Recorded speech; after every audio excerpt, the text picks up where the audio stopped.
Hi everyone, welcome back to my channel. Before we get started, I wanted to share that the sound for this video is not going to be synced up with the lips and the talking, and that is because I made a mistake where I thought my camera was recording the sound, but it was not, even though the microphone was plugged in and the receiver was plugged in and I could hear myself. The camera was actually not recording any sound because of the settings. I have confessed and shared with you all earlier on this year that one of the things that I struggle with, or used to struggle with, I feel like I'm getting better, is that I feel like I get trapped in trying to pursue perfection. And in the interest of my ongoing improvements, I'm using this as an opportunity not to throw the baby out with the bathwater, to let this video that I recorded see the light of day, even though it's not perfect. I did try to re-record. I probably tried like 3 times to re-record, but the magic wasn't there, that feeling wasn't there, the vibe wasn't there. Sometimes it's just not clicking. And so I have settled to do, I've settled on doing it this way because actually this is the most kind to myself, and it's also a way of showing myself grace for not doing it perfectly, and it's fine. It'll have to do. Also, at this hour of the year, I think it's perfectly acceptable to make do with what I can. So this video is basically a little life update. I'm just going to go down the list of things that I wrote down and that I kind of spoke about in this video initially. Before I dive into those things that I made a list on, I wanted to say thank you so much for joining me, and I've noticed that I've had a few new subscribers and I wanted to welcome you. I'm sorry that this is the welcome you're getting, but only up from here, right? My name is Didi and I'm a South African living in New York City, and on this series I basically come on this couch or another couch and I talk about some inner healing, inner work, personal development and progress related topics, because I think that we're all clambering and crawling and sometimes flying and walking and running our way through life and trying to figure out up from down and in from out and just figuring ourselves out. And so I am using this space to share some of that clambering, walking, flying, crawling, running that I'm doing personally, with the hopes that it is helpful for other people. I think that a lot of us are moving through a lot of the same things. We just maybe aren't talking about it, you know? This is also like a space for me to document my progress as I improve specific aspects of my own personal growth.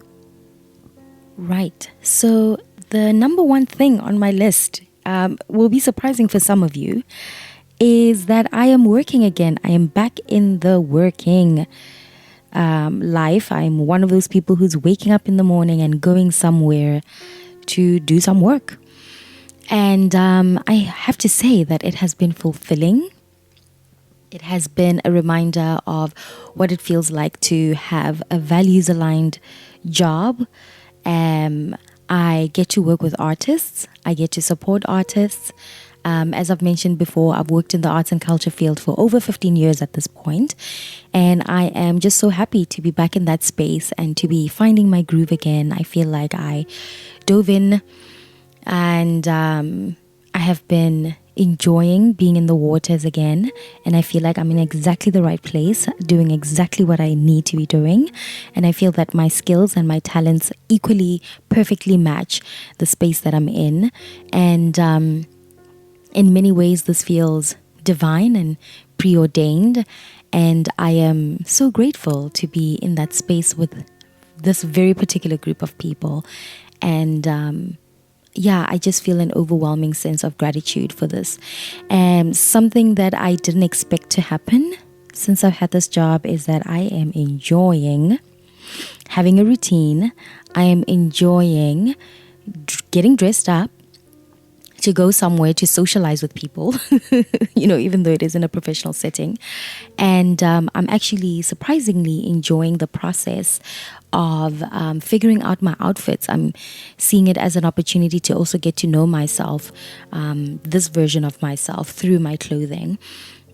Because I feel like clothing is also an opportunity to express ourselves. And I feel like there's just this other side of myself, this different side of myself that I'm getting to explore through my wardrobe. And it's really been such an enjoyable process. And I'm looking forward to doing more of that in 2024.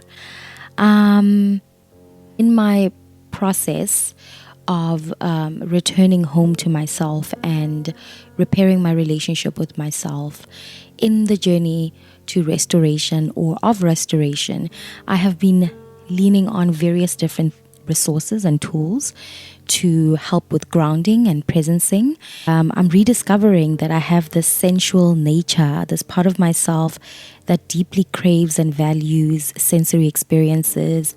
And I lean on those for nervous system regulation, for grounding, for pleasure. I've really been leaning into fragrances and scents, and I feel like I found the fragrance for me that might be that fragrance for life. Like, I remember growing up and having aunties who had a signature scent. They had a perfume that they found that they loved, and that was their smell. And every time I smelled that smell, I recalled a memory of them, or I knew they were around the corner, or I knew that they had been visiting, or I knew they were still in our home. And I really loved that. There's also like a scent from my grade 1 teacher. For some reason, that scent is very vivid and alive for me. And whenever I get a whiff of it, I immediately remember that teacher. And so I am enjoying that. I'm enjoying having this scent that feels like a good representation of me, that has all the elements that I feel like I bring into spaces, and a lot of the elements that are part of my personality. And I've just been finding so much joy in spritzing that on myself. And actually, the other day, I bought myself 2 of them because I think they discontinued, and I'm a little bit worried that they're going to run out. So whenever I do see them and they're reasonably priced, I'll buy them. This is a very new thing. So right now I bought 2, and I think that should last me a good 6 months. Number 3 is that I have been going through a process of acknowledging and being grateful for the tiny miracles in my life. And I feel like in many ways, these are showing up as the friends and loved ones that I have in my life. And I think for me, sometimes I tend to get so focused on getting the next thing done that I don't stop long enough to recognize what I have and recognize what's in my life. And I'm grateful that I have the capacity to catch myself when I'm doing that. And in that same vein of catching myself, I've been very good at catching myself when I'm having a moment that speaks to this type of generosity that I think I have been seeking in friendships, and that I have in a lot of my friendships, and that I hope I give in my friendships, this generosity of spirit. And I have been really sitting with the memories, sitting with the feelings that are evoked when I think about the generosity and gratitude and love and care I've been shown from my friends. And the first little miracle, tiny thing that I'm grateful for, and they actually aren't very tiny, is one of my friends, Amanda. She came to my house when I was at the worst part of my ankle injury healing process, when I was still in crutches. I get emotional every time I talk about this. And she came to my house to cook for me. Oh my gosh.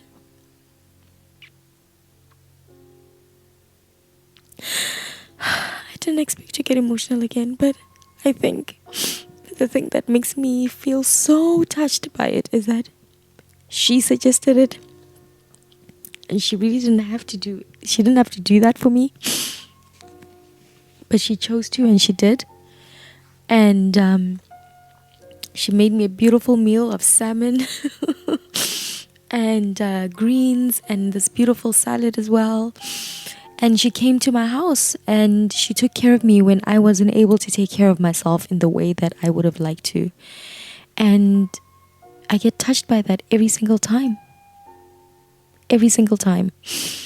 And I think part of it has got to do with the fact that I don't have family in New York. So a lot of times the kinds of care that I would receive from, say, someone like my mom or my sister or some of my close sister friends from back home is just not available to me. And I think when Amanda extended that generosity and kindness to me, it both exposed a gap that I am experiencing, and it also closed a gap that I was experiencing. And I just think there was something so beautiful about that. And I often, well, not often, but sometimes, especially when my ankle was in that state, I mean, I had a lot to think about in that time. But I would think about how if my mom lived nearby, or even my dad, or any of my family members, if they lived nearby, the level of care I would have received would have been different, you know. And I think these are the things, oh my gosh, these are the things that I haven't actually had the opportunity or haven't spoken about much, about the things that come with living far away from home, you know, and part of why community is something that's so important to me. So I felt so grateful to Amanda for that. And she did it with so much love and care and joy. Like, she enjoyed doing that for me. And there was just something so healing about that. And I really appreciate it. And then I'm also appreciative for my friend Karina, who is starting to feel more and more like a sister. And actually, the video that you see here was recorded in the time when I was house sitting her place. And it was such a beautiful opportunity to explore a different part of the city, but also explore a friend's place. And I also feel like I got closer to her in this time because I got to have some self-care, you know, have some time to myself to unwind, to think, to breathe, to enjoy, to slow down, to listen to music, to cook meals for myself, by myself. And I think it's very important, regardless of your relationship status, to take time to yourself. You know, we all need time when we're not being perceived, when we're not being taken in or digested and absorbed. And I think what she gave me was she gave me a space to unwind and to get to connect with myself in a different way. And, you know, Karina's so special. She made a playlist, okay? A playlist specifically for taking a nice long bath, you know, amongst other beautiful playlists that she's shared with me. And I just felt so loved and cared for. I felt like space was created for me and it was deliberate. And I really felt so grateful to be in her beautiful, beautiful home. I'm also grateful for my friend Rachel, who, I mean, I've said this to her multiple times, that she is a friend who knows how to be a friend. And she teaches me so much about friendship. I could wax lyrical about her for a long time. And actually, as I'm saying this, I'm remembering that I had a blog that I used to run called Hey, These Are My Friends. And it was a WordPress site where I would, you know, when I was feeling inspired out of the blue, out of the purple, out of the orange, I would just write about my friends. And I think I want to revive that in 2024 because it was such a beautiful practice of acknowledging and honoring my friends, but also a moment of reflecting for myself what it is that I learned from my friends. Because I believe that every person we have in our lives, we chose to have in our lives because there's a specific lesson that we were, or something that we're going to learn from them, whether it was just have a good time, whether it's about pleasure, desire, determination, whatever it is. And that's what I used to do on my blog. I used to acknowledge that as well. So I think I'm going to run it back and I'll link it in the description box at the bottom so you can see the ones that I've already done. And then I also have been feeling so much gratitude for Crystal and Ron, who go to the beach with me once the beach has been closed in Coney Island, and go in the water even though it is cold. They come to my house and they let me cook for them and feed them. I love cooking for people. I love expressing my care for people through food, and they come to my house to sing karaoke, and I really appreciate about them that they are friends who say yes. I've been thinking a lot about how we live in a lot of cultures that value and uphold giving as a power, as something that is beautiful. And I think there's something to that, and there's something wonderful about that. But there's also something really powerful and important about knowing how to receive, learning how to take in, learning how to receive from others is a gift, just as equally. And so I appreciate them for saying yes, and for knowing how to receive. And then last and definitely not least, my friend Kanyisile, who I actually referenced in my video when I was in Boston, when I had gone to Harvard. She came to visit, and on this particular visit, she honestly created an opening for me. She created an arena for me to explore and to remember who I am. Remember, piece back together who I am.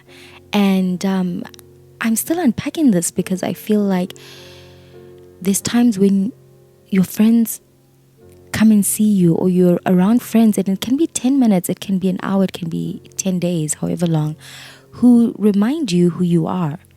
And she did that for me in such a lasting way that I'm still in awe. Honestly, I shouldn't be, because she is amazing. All right, and then another update that I have is around my debt-free journey. I'm pretty sure I spoke about this on this channel before. If not, I'll probably be doing another video specifically talking about this. But something I've been zooming in on for actually the last 3 years, I would say, like, I came to the true awakening around this in 2020, was thinking about how debt is an energy, and the energetics around debt are not the energetics that I want in any way associated in any equation to do with me and my life. And so, in the spirit of abundance and in the spirit of walking into the spaces and the kind of life that I want, I am actively paying off my debts. And I believe I will be debt free pretty darn soon, definitely by the end of next year. And well, that's the goal, right? And I'm pretty confident I'll do it. One of the things, one of the big milestones that I've reached is I've managed to pay off my student loans. Oh my goodness. Literally last year I paid off one, and then this year, like a few weeks ago, I paid off my other one, and I feel so proud of myself. A lot of you know that I grew up poor. I grew up in South Africa, low income community, Black Township, and I always knew that financial freedom was something I wanted, but I didn't quite know the building blocks. I didn't know how I was going to get to that place. And obviously when you're young, you talk about financial freedom. I want to be rich. I want to have a car. I want to have a house. You talk about it in those terms, and you don't quite have the lexicon or the intellect, or even the worldly knowledge to understand all the little things that go into it. And I will say that my mom growing up would always talk to me and talk to us about debt and managing money, because she's really good with money. She's very responsible, my mother. She's also very determined, and a lot of other things. I'm going to be talking about my mom a lot in the coming months, but because she's just so incredible. And I think this year I just came to such a big realization of how lucky I am to have her as a mom. And I did a whole video about parents before. It was like a podcast style, because I was in bad shape that day, but I still wanted to share my thoughts. But in any case, whenever she would talk about like paying back money and not owing, and how to make credit work for you and all those kinds of things, like it sounded good, but it was just literally like in one ear and out the other. In one ear, out the other. Doesn't matter how many times she said it. I will say there is some residue that's there, because as I'm on this journey, I have been talking to her a lot, and she's so happy that I am finally meeting her where she's been for a while. Yeah, I just think that we all deserve the freedom that comes with being debt free.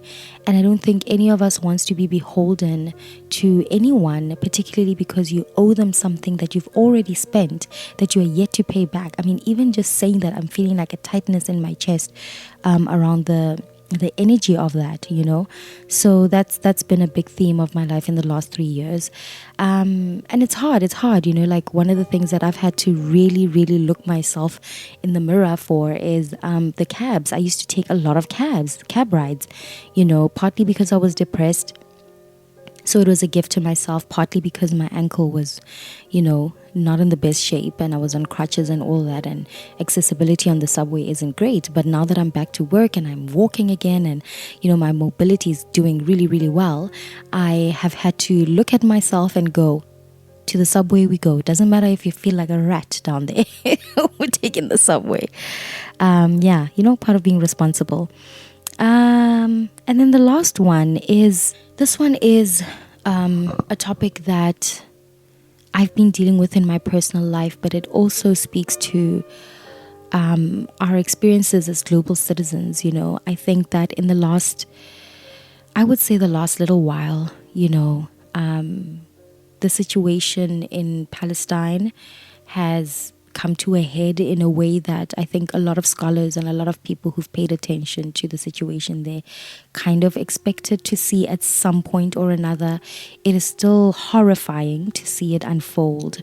And I think as a result of that and other things happening in different parts of the world, the DRC, Ukraine, Russia, America, South Africa, name them, all the places where there's some kind of unrest, some kind of dis-ease, some kind of upheaval happening.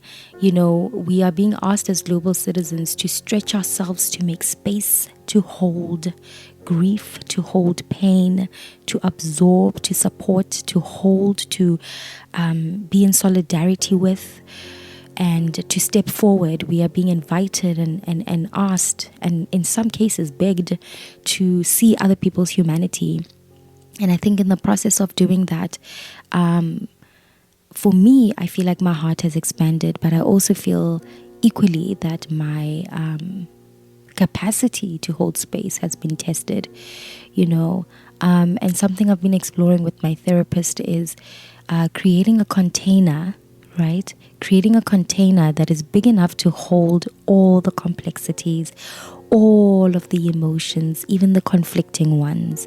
I think it's particularly been brought into focus on the global scale, on the global space, when we think about this time of the year, which is in South Africa we call it a festive season. Here is more like holiday season, whatever, where people are celebrating, they're coming together with families. Yes, I understand there's a lot of strife that people experience in this time as well, even on a familial plane, but I'm more trying to speak to how they even for the people who have difficulty with their families, there are moments of joy, and I think sometimes it can be complicated or difficult or frustrating or shameful, even guilt-inducing, to have moments of joy when we are so aware of quite frankly, a genocide that is taking place right now, right in front of our eyes, that's been funded, and supported in ways that, to be honest, are quite shocking. Shouldn't be shocked, but I am shocked. I'm shocked at the lack of humanity. And so, yeah, my therapist and I have been talking about creating containers that are big enough to hold all of it. And, that's been in the context of my own life, my own personal journey. But I think that this also applies for us as global citizens holding space for all that we hold space for. I hope that you are able to take care of yourself, in this time, and able to find and to create and to offer a container that can be big enough to hold both those moments of relief and joy, as well as the moments of grief, pain, and anger, and that you feel empowered to express all of those things in their entirety. I hope that was helpful. I know that it's difficult. It's difficult, and this is a moment in time that we're going to look back on and be like, damn, So, yeah, tough moments. That's the end of it for me. Thank you so much for joining me. I am looking forward to creating a better, proper video next year.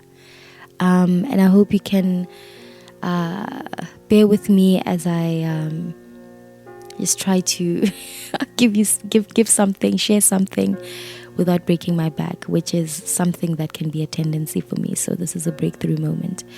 I hope you're doing well. I hope you're taking care of yourself. I hope you're hydrating and moisturizing, guys. It's winter, well, here. In fact, even in the warmer climates, guys, moisturize, please. Sunscreen.